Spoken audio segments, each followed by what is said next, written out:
Boa noite, pessoal. Estamos hoje aqui com mais um CETEC-Cast, sobre o comando do Cristiano Saraiva Gomes, Head da CETEC Healthcare, Master Black Belt. Eu sou Mara Regina, consultora CETEC Healthcare, especialista em excelência operacional. E hoje a gente traz aqui o Dom, Dr. Dom, médico, gestor em saúde, residente do extremo norte do país, residente em Roraima. Como é a história? A única capital acima da linha do Equador? A única capital do Brasil acima da linha do Equador. É isso. Boa Vista. Então, seja bem-vindo, Dom. Obrigado. Bem-vindo, Mara. Bem-vindo, Dom. Eu queria começar, Dom. Fala um pouquinho de ti aí, tua história. Eu soube que você é administrador, já vi vídeos seus aí no YouTube, deu aula em cursinho, né? Conta a tua história, como é que você veio parar na área de saúde? Como foi essa tua carreira? Como é que você chegou à área de saúde? Então, nunca foi um sonho ser médico, né? Eu formei administração em 2009 pela Universidade Federal de Roraima. Trabalhei um tempo com gestão e pelas dificuldades de evolução na carreira dentro do estado de Roraima, eu acabei enveredando para o ensino. Comecei a dar aula em cursinho e vi que era uma possibilidade de fazer medicina. Estudei, passei e continuei dando aula e fazendo faculdade, até formar em médico. Depois disso eu agreguei o curso de administração que eu já tinha com a medicina, acabei virando gestor em saúde e aí foi fazendo cursos para evoluir dentro da área de gestão. Basicamente eu cheguei na área de gestão, na área de medicina dessa forma. Legal, você falou uma coisa interessante, gestão dentro de saúde, né? Eu creio que no teu caso seja um pouco mais fácil porque você começou primeiro em administração, se tornou um gestor e depois entrou para a área de saúde. A gente vê hoje muitos médicos, enfermeiros ou equipes muitos sendo gestores dentro dos hospitais. E uma coisa que a gente está vendo muito pelos hospitais pelo Brasil é um termo saúde baseada em valor, né? Sim. Hoje a gente está falando muito, era a jornada do paciente, experiência do paciente, e hoje a gente tem muito saúde baseada em valor. Só que eu percebo que, às vezes, isso está muito só no termo, né? Isso está muito só na escrita ali. É uma verbalização, mas que, de fato, não acontece na prática. Você que veio dessa formação de primeiro gestor, depois medicina, o que você atribui à dificuldade de a gente, de fato, transformar a saúde baseada em valor? Isso tanto no serviço público ou privado. Como está as faculdades de medicina? Como é que está hoje a carreira do médico para levar ele para esse caminho? Eu acho que não só a carreira do médico, a formação de qualquer profissional em saúde, ele não tem gestão dentro da grade curricular. Acredito que a maioria dos cursos, algum curso deva ter outro, desconheço, mas a maioria não tem. Então o médico ele sai sem nenhuma formação de gestão. Ele não estuda administração, ele não estuda nem... Até a parte financeira dos médicos, a gente vê que eles têm algumas dificuldades de gerenciar a própria vida financeira. Então, assim, você selecionar um profissional para ser gestor dentro da área de saúde, seja coordenador, seja diretor, seja outros cargos de comando, é muito difícil, porque tem gente que tem perfil e tem gente que não tem. Então, às vezes, você entrega um cargo na mão de quem não tem competência, essa pessoa vai passar 6 meses, 1 ano, o hospital acaba não andando, o setor acaba não andando e você acaba não entregando, justamente porque você escolheu de forma errada. Então, eu acredito que para melhorar e entregar mais valor, tem que ter capacitação do profissional que vai entrar naquele setor e diminuir a variabilidade de rotatividades profissionais. Então, acaba que você treina o profissional e ele sai. Aí você vai começar de novo do zero. No SUS, é bem difícil manter isso. Deixa eu só contribuir aqui. A gente vê muito falar, né? É diretor médico, não entende de gestão, né? Isso. Você acha que o fato de ser gestor médico agrega um valor no cuidado do paciente, porque você tem esse olhar diferenciado, você tem o olhar do cuidador, do cuidado, e não só da questão administrativa? Sim, eu acredito que agrega, até mesmo porque, assim, vou falar da visão de gestor. Quando eu comecei a trabalhar como médico, eu enxergava todo em volta. Para aquilo acontecer, para eu chegar no paciente, existe um CME, existe um OPME, existe uma enfermagem, existe todo um em volta que a gente não está vendo, mas que acontece para o paciente ser atendido. Então, eu conseguia ter isso e que muitos colegas não têm. Às vezes, ele acha que é só clinicar, passar o remédio para o paciente, atender e ali acabou. Não, mas existe um envolvimento muito grande dentro da saúde. Já como médico, aliás, como médico, eu entendo que tem a visão no paciente, o médico ele tem essa parte assistencial, e quando você soma os dois, você acaba entendendo que lá na ponta vai dar resultado. Então, quando uma canetada dá lá em cima na direção, você sabe que o resultado vai chegar, né? Tendo a visão de que o último da linha é o paciente que vai receber o cuidado. Então, essa transformação ela tem que começar lá na formação, né? Se a gente começar na formação, provavelmente a gente vai ter algumas equipes já entrando no mercado com esse tipo de capacidade. O quanto da humanização também é trabalhado nas faculdades de medicina? Falo medicina porque, no seu caso, médico, mas do conhecimento das equipes na área de saúde. O quanto é trabalhado... Gestão a gente já viu que é um gap que é importante, deveria ser preenchido. Mas e humanização, que é um outro termo muito importante também. E a gente percebe hoje, quando a gente está falando muito de tecnologia, e às vezes a tecnologia indo para um caminho que está tirando a humanização do processo. Eu acho que não deve ser isso. Eu amo tecnologia, ela tem que trazer facilidade no processo, até para tornar o processo cada vez mais humano. Mas como é que tu fez isso? Por que está faltando tanta humanização? A gente está falando muito agora projetos de humanização, campanhas de humanização dentro da saúde. Deveria ser inerente à saúde isso? Eu acredito que deveria ser inerente de todos os profissionais da saúde, porque acaba que é o paciente que é o nosso cliente e a gente tem que tornar esse atendimento e gerar valor para o paciente. Isso é a questão da humanização, mas ao longo do tempo isso foi se perdendo. Eu acredito pelo volume, pela falta de pessoal, em vários... Isso fala no SUS, né? Então, assim, dentro das faculdades, como é trabalhado? Na verdade, a gente trabalha o SUS. Eu estudei pelo SUS. Então, assim, eu estudei na Universidade Federal. Quando eu entrei, eu aprendi o que era SUS. A gente entende o que é SUS e acaba saindo da faculdade para trabalhar no SUS. Então, o que a gente percebe é basicamente que a população mais carente, que precisa mais, acaba, às vezes, não recebendo um bom atendimento pelo volume de atendimentos que a gente tem. Ok. Você falou até a relação de... a faculdade prepara para o SUS, né? Então, e até para você agora, Mara, que você teve experiências em ambos os lados, né? Você trabalhou muito tempo na iniciativa privada, ultimamente, nos últimos 2, 3 anos, trabalhando muito na iniciativa pública. Como é que você vê essa diferença desses dois termos que a gente puxou a conversa aqui? A saúde baseada em valor e essa humanização. Tem de fato essa diferença? Ou não? Ou isso está na cabeça das pessoas, mas tem ou não tem essa diferença entre a iniciativa privada e a iniciativa pública com relação a, de fato, gerar valor em saúde? E como é que está o processo de humanização dentro disso? Então, é uma pergunta difícil, É uma pergunta viu? difícil. Muito difícil. Tinha que ser para mim, podia ser para você, né, Edu? É porque você vê da iniciativa pública e privada, trabalhando em ambos, né? Então... Também vim de uma universidade federal, né? Mas eu não tive essa sua percepção de ser preparada para o SUS. Gostaria muito. E quando eu saí de uma universidade federal, eu fui para o sistema privado. Respondendo à pergunta do Cristiano, se tem, não deveria ter diferença. Mas eu acredito, pessoalmente, que não tenha. E eu acho que necessita muito, independente do setor privado e do SUS, dessa atenção, desse cuidado, desse olhar para o paciente, né? E eu acho que isso é algo... A humanização, ela está muito em foco nesses últimos tempos, né? Poderia até ser trabalhada em tempos anteriores, mas... Eu acho que não tão forte como está. Humanização, empatia, são palavras muito fortes agora na área hospitalar. Mas quem realmente está colocando em prática a humanização com o paciente, né? Isso independe de SUS, de setor privado, isso é pessoal. Inerente do profissional. Isso é sobre pessoa, isso é sobre o profissional. Qualquer ambiente que ele esteja, ele tem que ter esse olhar, ele tem que ter esse cuidado.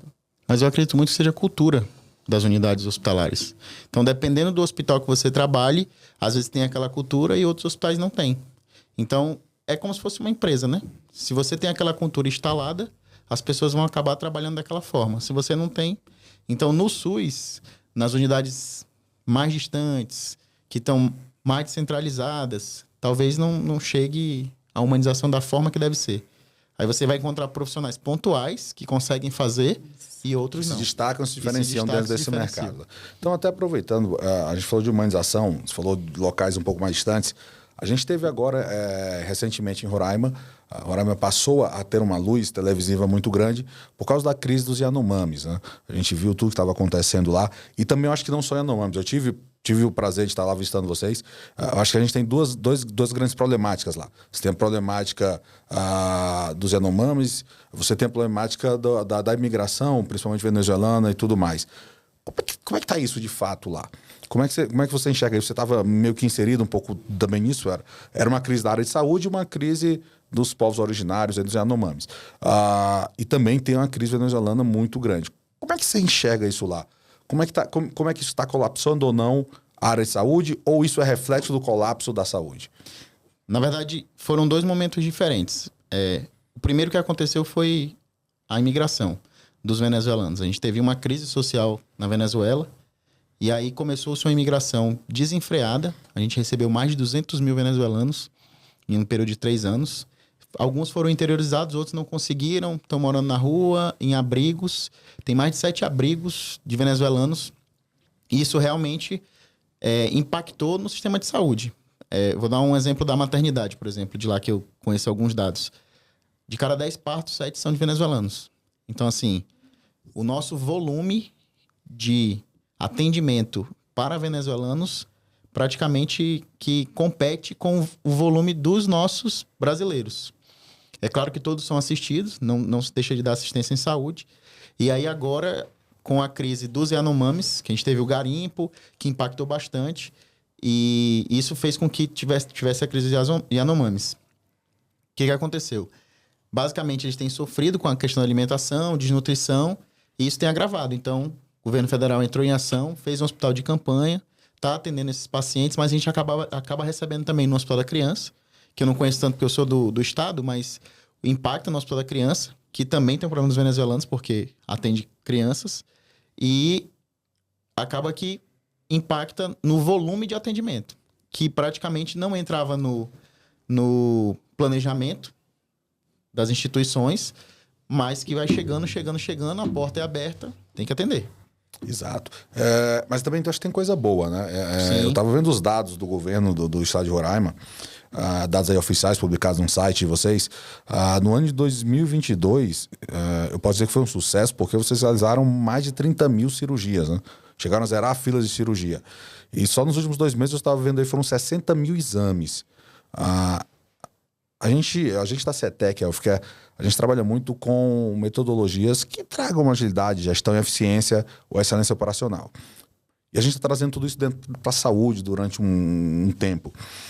Então, quando a gente está falando de produtividade, a gente está falando de ganho de eficiência, eliminação de desperdício, vocês fizeram exatamente isso em um ano de saída de pandemia, né? E foi um ano extremamente produtivo. Como é que foi isso? Como é que vocês conseguiram? Porque assim, eu ando pelo Brasil, eu vou do norte a sul a todo momento, e não é comum a gente ver uma quantidade tão grande de cirurgias. Se a gente considerar aí per capita, eu acho que foi um sucesso no Brasil, e um número tão grande assim de exames em um curto espaço de tempo. Como é que vocês conseguiram preparar toda essa estrutura para dar todo esse suporte? Porque aí, como você falou, você tem toda a área acessória, você tem a equipe médica de enfermagem, nutri, fisioterapeuta, centro cirúrgico, CME, agendamento, toda a parte administrativa disso, transporte, exame. Como é que vocês conseguiram fazer isso? Na verdade, o que aconteceu foi, eu acredito que foi um represamento durante a pandemia. E a gente teve 2 anos que praticamente o Brasil inteiro parou. E as cirurgias que aconteciam eram as necessárias e mínimas. E com esse represamento, acabou que nesse último ano de 2022, a gestão estadual do governador resolveu investir pesado e maciçamente para que as cirurgias que estavam paradas e as filas que estavam enormes fossem zeradas. Então, o objetivo maior é esse, zerar a fila do que pudesse. Da oftalmologia, da urologia, do que pudesse ser zerado, essa era a missão da gente trabalhar. E foi um sucesso, realmente. A gente conseguiu fazer basicamente 30 mil cirurgias, que não é um número pequeno, e eliminou muitas filas, deu mais eficiência para as que estão rodando, que quando você elimina algumas, você libera centro cirúrgico, que outras especialidades vêm operar e vai mantendo. A gente continua nesse processo em 2023, por isso o número de exames também. Acredito que eles não divulgaram os exames ano passado, mas deve ser bem mais do que 60 mil, porque 60 mil são nos 2 últimos meses, né? Então, assim, foi isso que aconteceu. E foi uma articulação da Secretaria de Saúde com todos os profissionais, tanto da parte médica quanto de enfermagem, porque foi feito seletivo, foi contratado pessoal para que tivesse um impacto na ponta no resultado. Então, a gente vê que existem soluções. A gente escuta muito falar mal do SUS, e o SUS estava muito em voga, a pandemia e tudo mais, então a saúde ganhou um holofote. E a gente escuta muito críticas ao SUS. O SUS, em determinados momentos, parece um sistema que não deu certo, né? Sim. Então, eu queria até o posicionamento Mara também e do Dom. O SUS já deu certo, da visão de vocês? Ou se não, o que é que ainda falta para o SUS dar certo? Quais são os grandes desafios e os gargalos que vocês percebem na saúde pública? Porque se a gente considerar o SUS como um sistema integrado de saúde, um sistema único de saúde, né? Será que isso de fato acontece?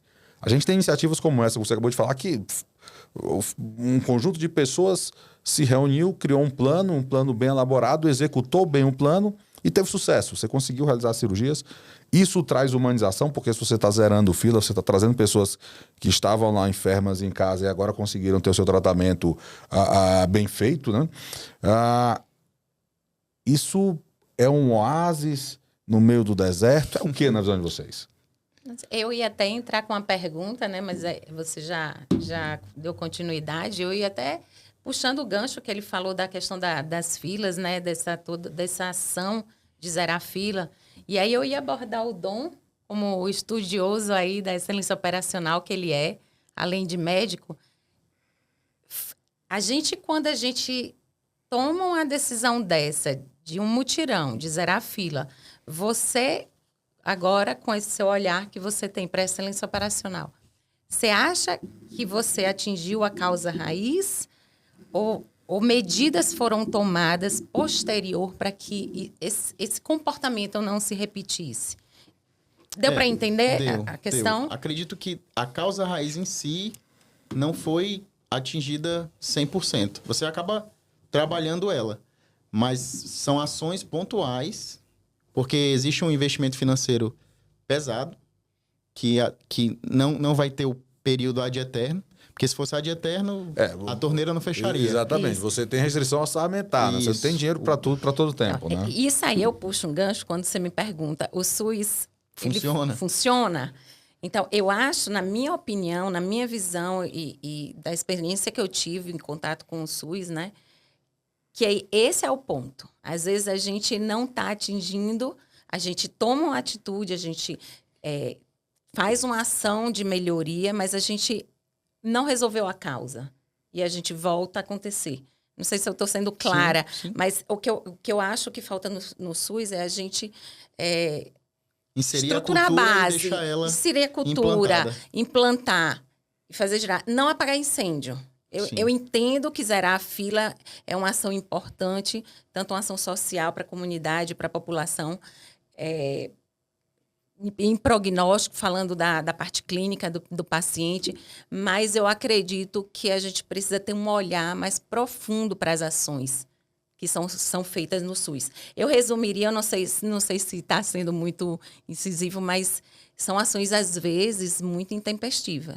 Sim. E você acaba incomodando muita gente. Exatamente. Então, eu acho que isso aí cabe ser gestor melhorar. em saúde é incomodar as pessoas. Você vai incomodar várias pessoas e nunca vai agradar todo mundo. O SUS funciona. Na medida do possível, ele entrega para a maioria das pessoas. Não é todo mundo que recebe esse cuidado. Mas quando a pessoa precisa e procura, ela recebe assistência. Eu fui gestor de uma unidade que atende 600 pacientes por dia. Aliás, 600 pacientes por dia. E a população mais carente, porque a unidade atendia a população mais carente. Então, você vê o SUS chegar lá na ponta para uma pessoa que nunca viu um médico na vida, porque quando eu entrei, o tempo de atendimento era 40 minutos. A gente conseguiu reduzir para 15 minutos.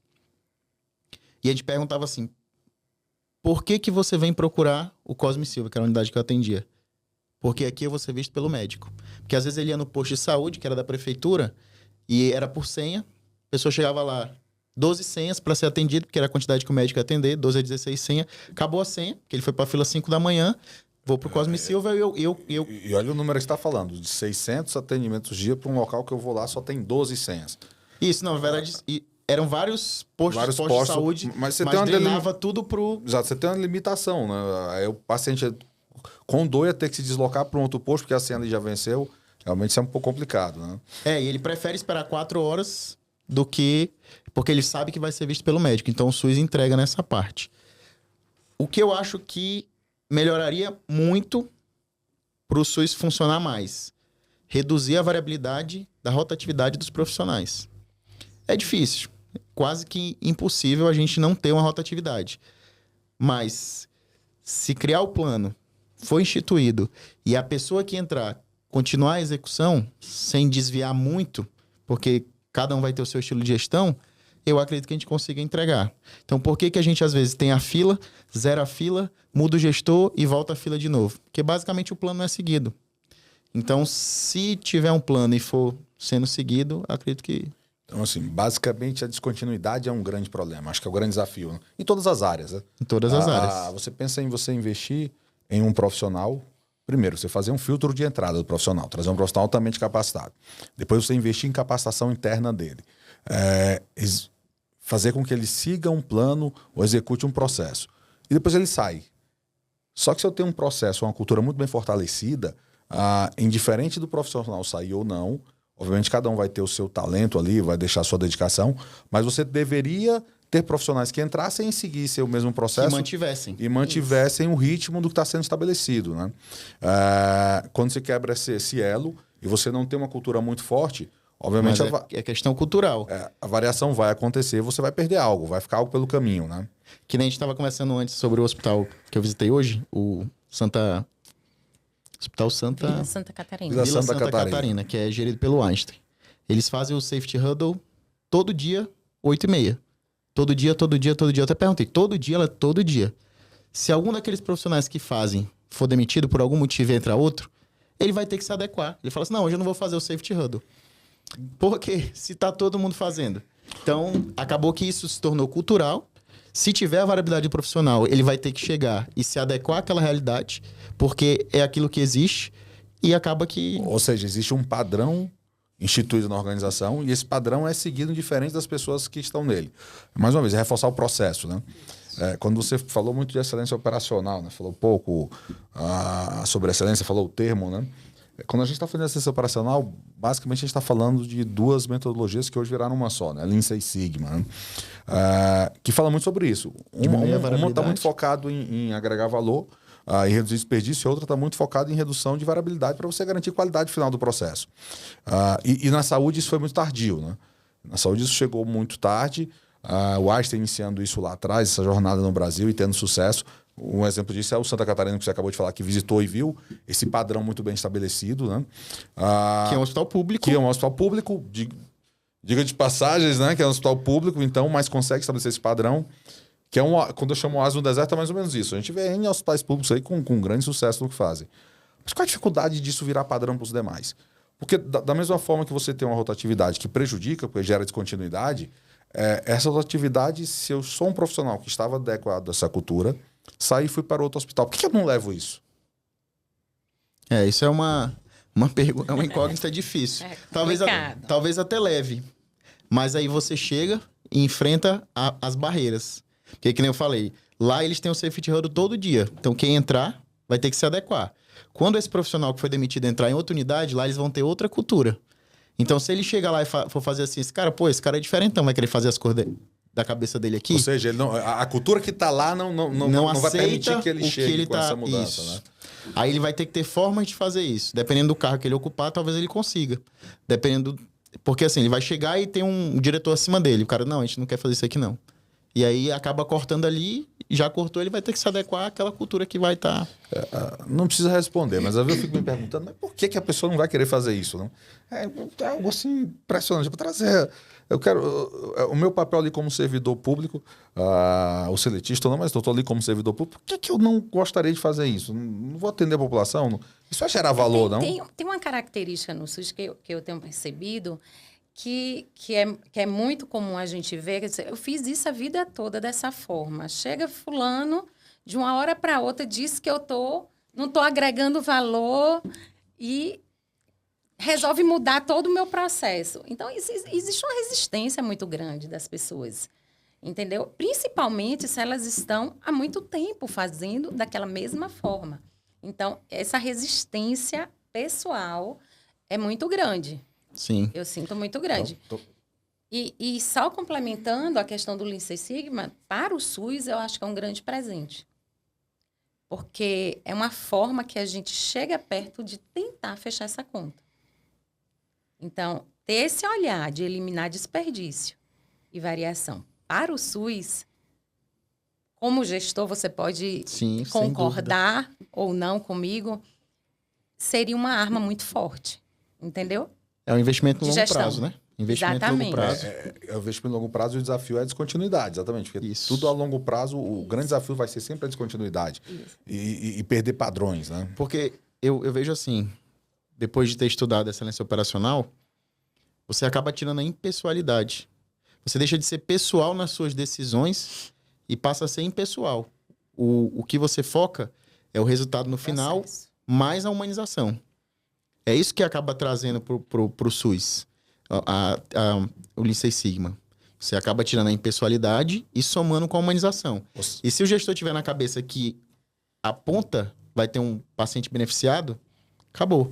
Entendeu? Ou seja, você começa a ver uma pessoa no final de tudo isso. Exatamente. Né? Antigamente você tinha um paciente que era um número e pela própria pressão do SUS, de você ter que atender muita gente ao mesmo tempo, ele vira um número de fato. Agora não, você está começando a ver que tem uma pessoa ali, que eu preciso atender os anseios e a necessidade deles na medida do possível, porque a gente dentro do SUS tem restrições que não nos permitem fazer o que quer, né?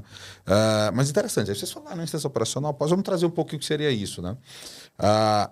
Primeiro me conta como é que você resolveu fazer novamente, depois de ter estudado N coisas aí, médico, administrador, blogueiro, professor de física, matemática, português, redação.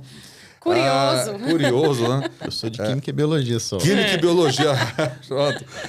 Como é que você resolveu fazer uma pós-graduação em excelência operacional? Como é que isso caiu aí no teu dia a dia?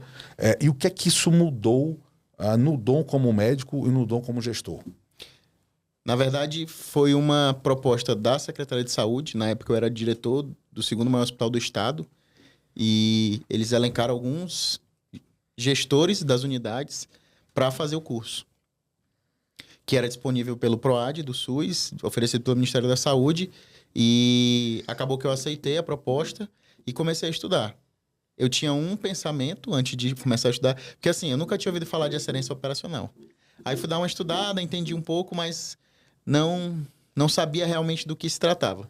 Durante o curso, eu aprendi sobre o Lean, aprendi sobre o Six Sigma e a união dos dois, né?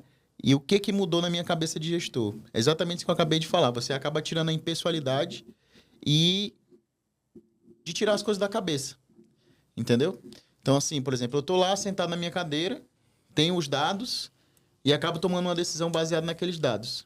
Mas existe uma teoria que a gente pode usar e que aquilo pode ser implantado e se manter.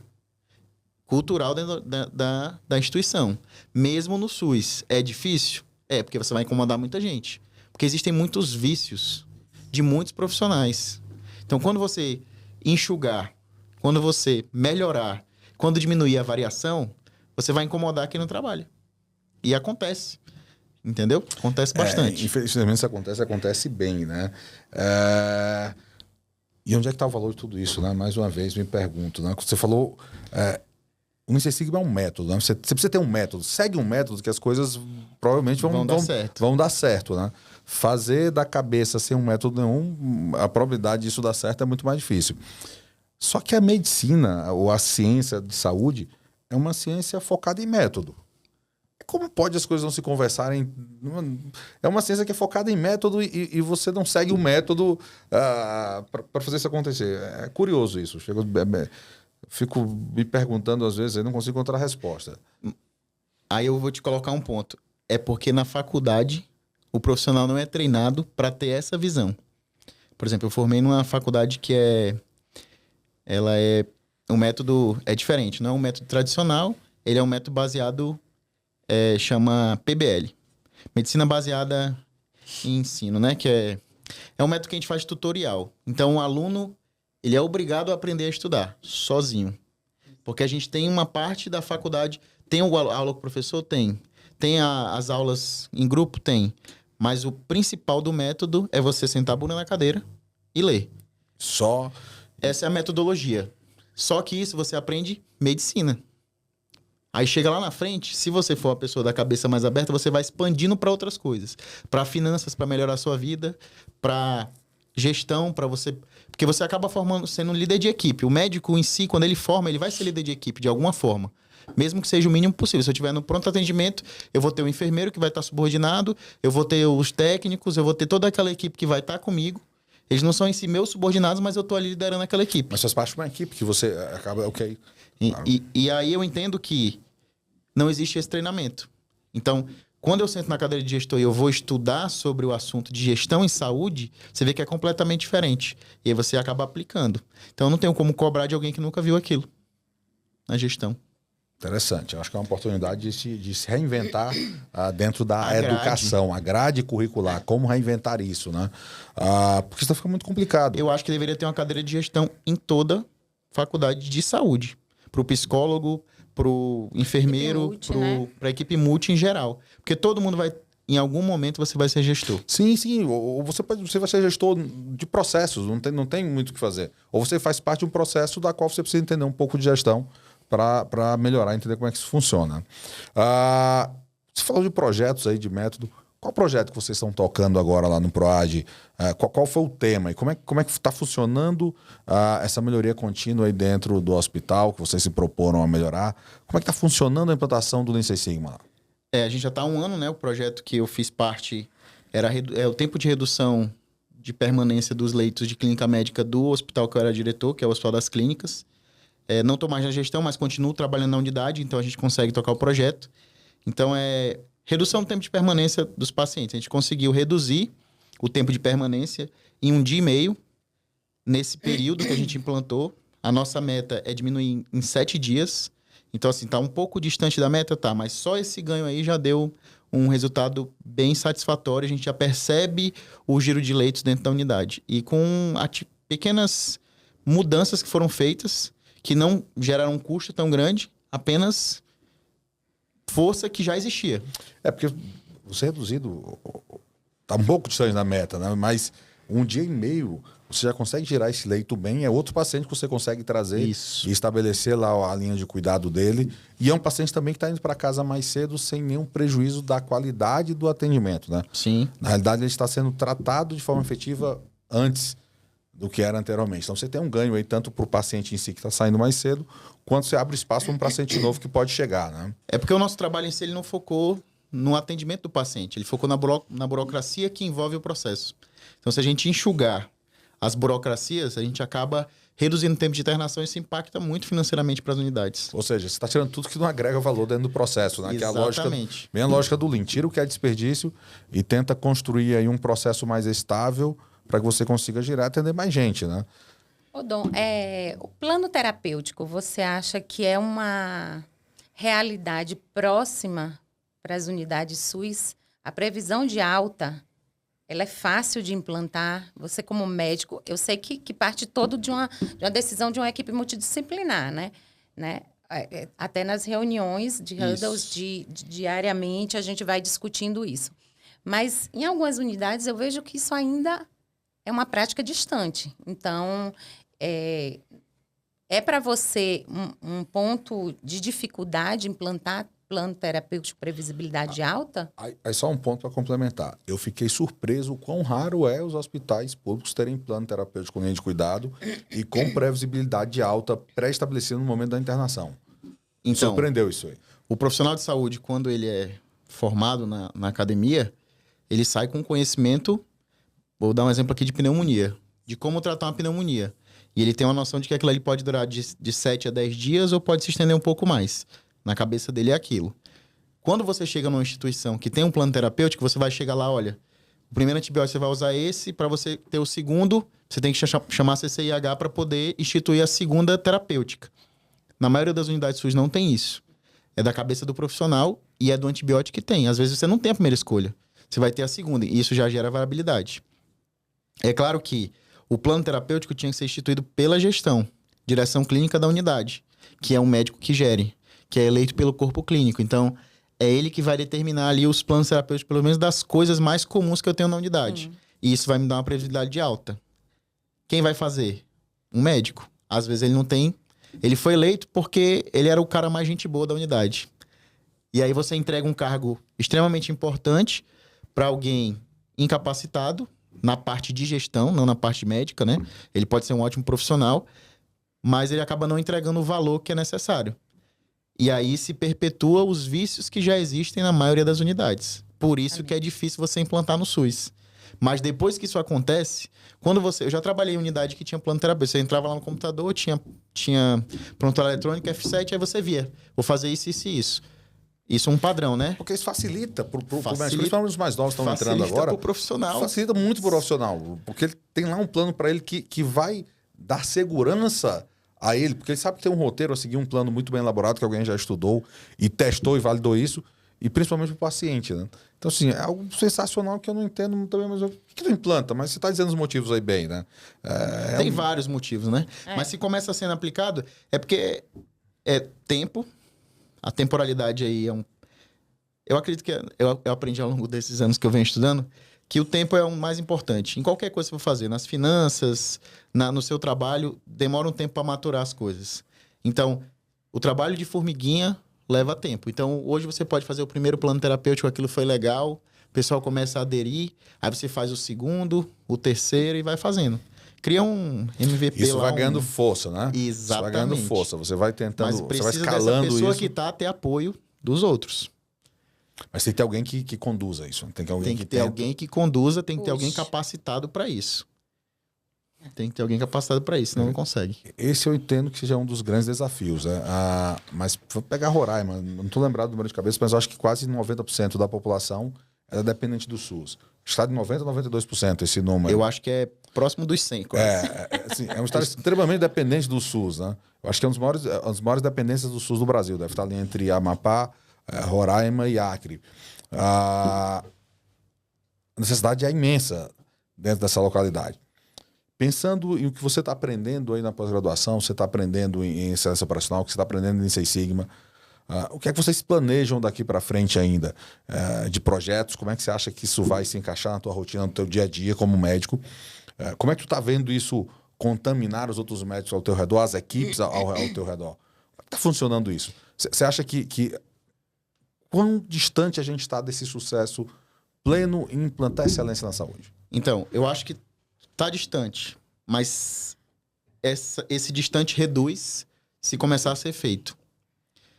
Uma coisa que incomodou no hospital, a gente fez o gestão à vista, né? Colocou lá os banners espalhados em 3 lugares no hospital e um deles foi na entrada. Então as pessoas param e aquilo olha, o pessoal vê aquele gráfico. Na entrada do hospital com o paciente? O paciente começou a ver isso? Não. Os servidores. Os servidores. Então, assim, existe só um corredor de entrada, onde o pessoal vai bater o dedo lá no ponto, e aí tem aquele cartaz. E aí, pouca gente sabia do projeto da unidade, porque como era um projeto da pós, e depois ele foi sendo expandido para todo mundo, é aí que ele apareceu. E aí o pessoal começou a ver que existem indicadores sendo trabalhados, porque, que nem eu falo, às vezes o profissional, o enfermeiro ou o médico que está lá na ponta, ele nem sabe o que o gestor está fazendo lá em cima. Ele acha que o cara está só sentado na cadeira e dando ordem e vamos. Não, ele começou agora a perceber, né? Perceber que existe indicadores por trás, a gente está observando o tempo e a gente consegue trabalhar aquilo. E eles viram a redução, eles viram a melhora no foco, né? Do paciente ali. Porque quem está tratando o paciente, isso aqui saiu mais rápido. Isso aqui melhorou. Então, ele percebe que ele faz parte do processo. Mas você está falando que isso gerou um incômodo. Quando vocês colocaram isso lá, como foi isso? Que incômodo foi esse? Gerou um incômodo da pessoa parar e ler. Então, acho que aquilo ali já começa a gerar uma cultura de que existe. Então, quer dizer que se eu chegar lá e falar assim, olha, agora a gente vai começar a trabalhar outro ponto aqui, eu preciso de vocês. O cara vai, eu vou aparecer naquele cartaz lá, que eu fiz parte daquele... Apesar de não aparecer meu nome, mas eu falo... Mas eu sei que o processo da qual eu trabalho... Esses 10% aqui, o meu trabalho já tá rendendo alguma coisa. Ou seja, vocês trouxeram um pertencer aí, né? Trouxeram um senso de pertencimento das pessoas. Gestão à vista é sensacional. Eu vou até mais longe. Eu acho que a gestão à vista tem que colocar para o paciente ver também e o paciente perceber se aquele número que está ali na parede, de fato, está melhorando a vida dele ou não. E ele também poder criticar e cobrar e levar para outros locais. Olha, o hospital tem uma gestão à vista, eu vejo que as coisas estão acontecendo de fato. Eu acho que esse incômodo é um incômodo positivo, né? Sim. Faz a gente se levantar e sair da zona de conforto, como queiram falar aí. Então isso é bem bacana. Mas quais são os desafios da melhoria contínua dentro do hospital? Então, os desafios é capacitar as equipes. No hospital que eu visitei hoje, todo mundo faz o huddle. E aí eu perguntei até da preceptora que estava dando a palestra, perguntei assim, mas o profissional aqui, quando ele entra, independente dele ser assistencial ou do administrativo, ele recebe um treinamento? Recebe. Então, para ele trabalhar naquele lugar, ele recebe um treinamento. Por que nas unidades SUS mais distantes a gente não tem isso? O profissional, não, tá aqui meu currículo, vou trabalhar, vou ser seletivado, você vai trabalhar em tal unidade. O cara chega lá, ele tem que aprender como é que é. Ei, como é que eu peço um exame aqui? Não, você pede aqui. Ei, como é que eu faço isso aqui? Não, liga no telefone aqui, ó. Então, assim, ele vai aprendendo na prática. E daqui 1 mês que ele vai estar preparado para atender. Imagina para gerir. O problema de aprender na prática desta forma é que você já vai aprender com vícios. Exatamente. Você vai aprender com os vícios forma que ele que julga ser o melhor. Né? É porque a cultura que está atual... E não para o serviço. Se você não tem uma linha de conteúdo programático e prático, teórico e prático, mas que ele entra e eu tenho lá a minha trilha. Olha, todo mundo, seja qualquer profissional que for, vai ter que passar por uma trilha geral. Aí, obviamente, cada profissional vai passar por sua trilha específica, com prazos e gates, né? Olha, em uma semana você vai ter que aprender isso, isso e isso. Na próxima semana, agora você vai estar com outro profissional. Na outra semana, você vai aprender a pedir exame. Na outra semana, como é que funcionam os processos burocráticos de pagamento, fechamento de conta, faturamento. Então, você passar a conhecer todos os fluxos do hospital. E por que ele não pode ter um curso de 1 dia disso? De 4 horas? Ou de 2 dias, de 8 horas? Só De como ele, né? um ponto do Dom, não sei se ele chegou a falar, eu acho que a implantação de protocolo nas unidades SUS ainda é deficiente. Muito. Então, quando eu falo protocolo para tudo, né? Para todos os processos. Não tem 1 ou 2 específicos, mas para todos os processos. Porque quando a gente começa a conversar com as pessoas, você perguntar como ela faz aquela certa atividade, você pergunta 2, 3 totalmente diferentes. Se você perguntar para o enfermeiro da manhã uma coisa, para o enfermeiro da tarde é outra, para o enfermeiro da noite é outra. Falta um padrão, falta um protocolo instituído. E aí eu vou mais além e encontra com o Dom, né? A gente precisa montar esse protocolo, a gente precisa implantar, mas, acima de tudo, a gente precisa capacitar essas pessoas a manusear esse documento, esse passo a passo, esse informe, né? E aí a gente vem a rotatividade, olha a bola de neve. Vem a rotatividade de funcionários, se você não tem isso instituído no admissional desses colaboradores, aquilo ali vai ser apenas um papel. Sim. Mas é interessante para trazer a discussão. O protocolo é sensacional, a gente está falando muito disso, plano terapêutico, protocolo. Uma coisa é não ter o protocolo. Eu não sei nem o que seguir. Outra coisa é eu ter um protocolo e não seguir. Por que isso? Eu não acredito num protocolo, o protocolo não é bem feito. Quais são as causas fundamentais? O que eu geralmente conheço disso? é o famoso POP, que está engavetado. Isso. Que aparece a auditoria. Quando tem alguma auditoria, que tem 300 aparece. páginas e ninguém lê. Cristiano, às vezes a cultura do protocolo, visto por algumas pessoas, é que é algo para engessar. Isso. Não é algo para engessar. Burocratizar, né? É algo para não ter uma variação de comportamento alta. A gente não está falando sobre diminuir variação. Então, assim, se você tem uma equipe de enfermeiro, de médico, de uma equipe multi, que cada um faz aquele processo de uma forma, provavelmente isso aí vai sobrecarregar. E é tempo, é levado tempo, atraso, fila, todos esses carros-chefes que a gente encontra em projetos de excelência operacional na área de saúde. Então, se você virar para um lado, é elevado o tempo de permanência, baixa taxa de ocupação do centro cirúrgico, grandes filas, quebra de... Porque, por exemplo, se a gente for olhar para o paciente oncológico, que a gente tem uma lei para a primeira intervenção dele, dificilmente a gente cumpre isso, né? E é uma lei. Sim. Né? Aí a gente precisa fazer um protocolo, um projeto para poder se enquadrar a lei, né? Exatamente, mas se a gente não olhar para nada da lei, a gente for olhar para a pessoa, para a humanização, para o prognóstico daquele paciente, quanto mais a gente demora para intervir, pior o prognóstico que a gente vai ter. Então, assim, será que precisava de uma lei para a gente cumprir isso? Aí entra o início da nossa conversa. Se a gente Entendeu? focasse na humanização, se a gente focasse de fato o que é valor no final das contas, acho que a gente não estava precisando falar de lei para estabelecer um processo de melhoria, né? Mas vamos recapitular aí, né? A gente falou, quais são os desafios? A gente tem a descontinuidade, eu acho que é um desafio absurdo, né? Descontinuidade. Isso pode ser usado em prol, se a gente conseguir fazer com que essas pessoas levem essa gota de conhecimento para onde estão indo, né? Eu acho que seria Ponto positivo seria esse? Seria um ponto positivo, tentar aproveitar, já que é uma área que tem muita flutuação natural, porque os profissionais flutuam por N locais, a gente tentar pelo menos transformar dessa forma. É complicado com essa transformação muito de formiguinha, eu acho que a saúde não tem mais tempo para essa transformação em formiguinha. Eu acho que o negócio chegou a um ponto que está colapsando aí, né? A pandemia deixou muito bem claro isso. A gente tem falta de padrão, a gente tem falta de protocolos, a gente tem falta de senso de pertencimento e execução do que está lá, né? Porque não é que a gente está falando de inventar roda e criar nada, né? Tá quase tudo lá. É só seguir, né? É um pouco disto, né? Uma coisa que me preocupa nessas discussões, principalmente de protocolo, é porque a gente tem muitas iniciativas ótimas como essa de vocês.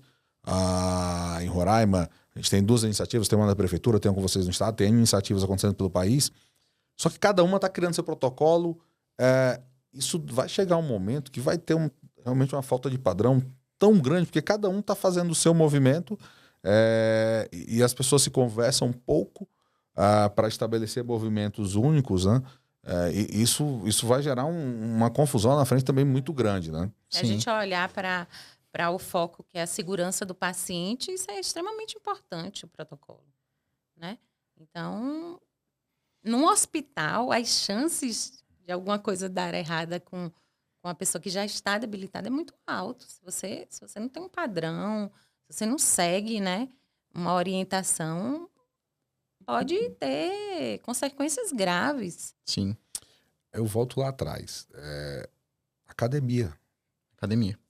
Isso tudo tem que ser trabalhado. Obviamente que a gente tem que ter uma força agora para trabalhar o que está acontecendo, não tem jeito, mas o quanto a gente está pensando em trabalhar a academia lá atrás.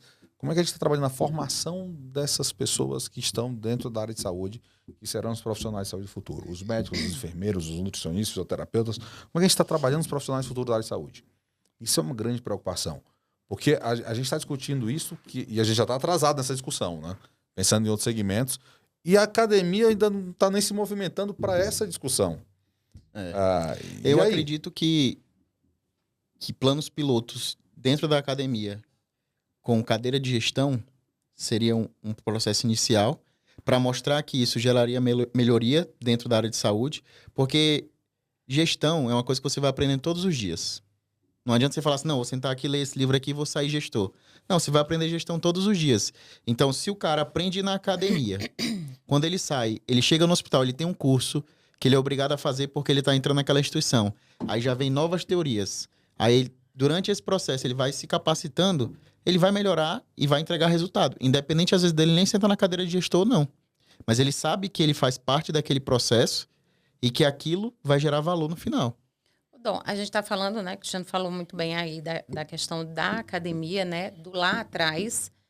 Quando a gente já é um profissional SUS, qual é o seu olhar em relação à atualização daquele profissional dentro do sistema SUS? Mas tu fala na parte assistencial? Assistencial.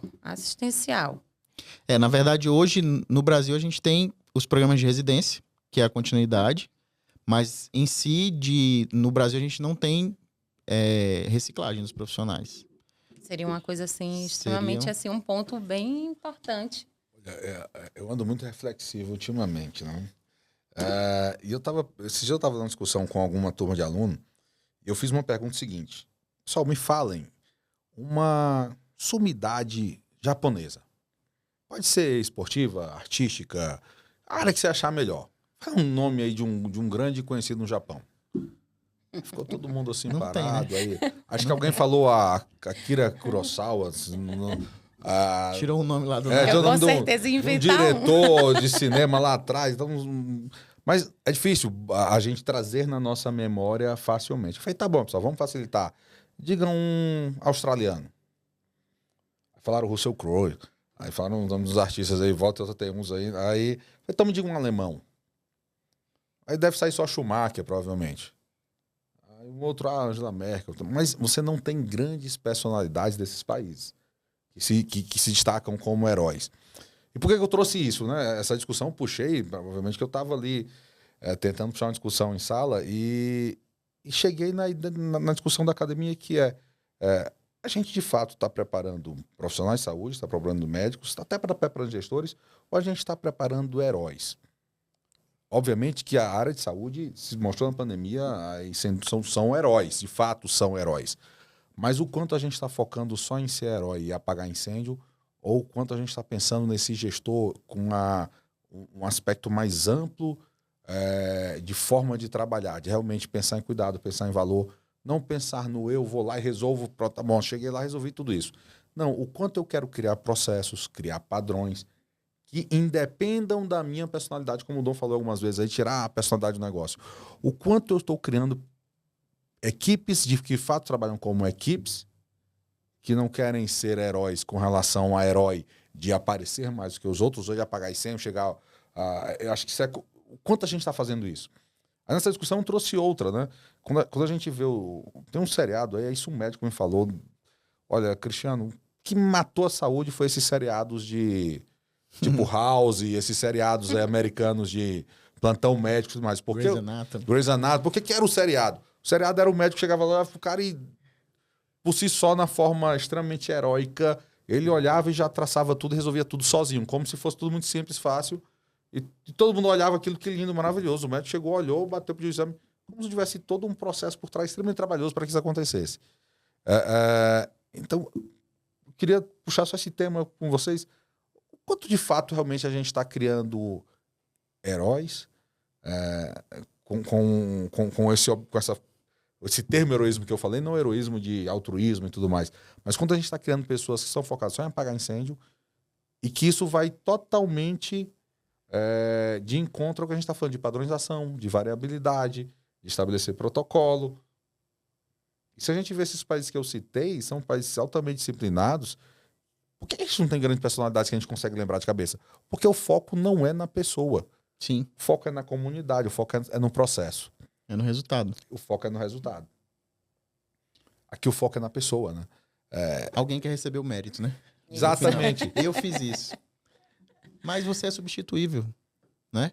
E se você é substituível, quem vier tem que pelo menos manter aquela linha de trabalho que foi deixada e está entregando valor. Pode ser modificada? Pode, para melhorar mais ainda o valor, não para piorar. Então, nos hospitais, em geral, se for levado dessa forma, acredito eu que a gente consiga ter sucesso. Demora? Demora, mas tem que começar. Tem que começar. Você falou bem, porque assim, ou a gente começa, ou a gente está sempre pensando e nunca vai começar nada, né? E isso fica cada vez mais complicado. E eu acho que o mérito tem que ser salvar as vidas. Sim. Esse é o mérito. Quem fez isso ou não, se foi eu, isso é o que menos importa da minha cabeça. O que importa é você diminuir o tempo de atendimento de um paciente, girar um leito e conseguir trazer um outro paciente. E fazer esse paciente ir para casa reabilitado mais cedo.